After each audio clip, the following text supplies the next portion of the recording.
What are some of the tips you would pass on to people who are trying to become a lighting artist? Or, I mean, they can also be 3D artists, it doesn't really matter, but anyone who's trying to do some kind of lighting, what would you advise them to learn and pick up to improve, for example, their portfolio pieces or lighting an environment that they buy?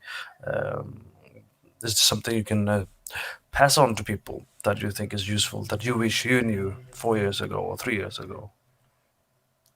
I think the biggest thing that I picked up was actually not from lighting, my adventure in lighting, but it was a lot of the things I learned in environment art and illustration.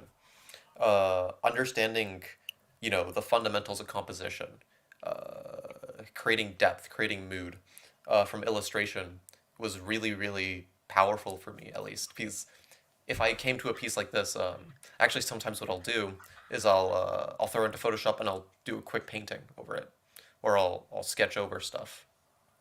Um, and then from environment, you learn a lot of the technical know-hows of how things are built. You could identify problems like that because you know the fundamentals of PBR and how things are built from the scratch. So I say that would be my biggest advice is to really delve into making the environments yourself, actually. I don't know. I see a lot of people doing like relights in their portfolio, but I actually like seeing a lot of like handmade environments for lighting artists, just because they have a lot more time to set up their own compositions within it. They have a lot more time to push the final image towards their own direction. So, so when you say when you're saying make your own environment, are you telling modeling, or are you saying um, putting it together using assets that they buy? I think putting it together through like assets is honestly pretty good because again, you're creating the composition, you're creating the environment from the ground up.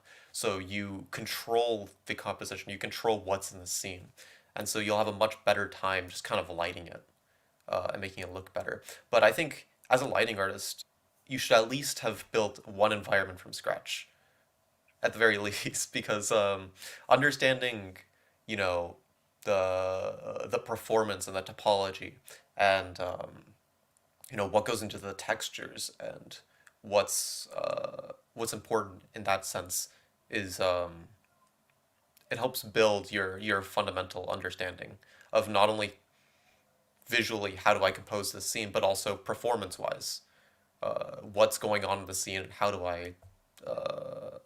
how do I attribute anything Hmm. to what.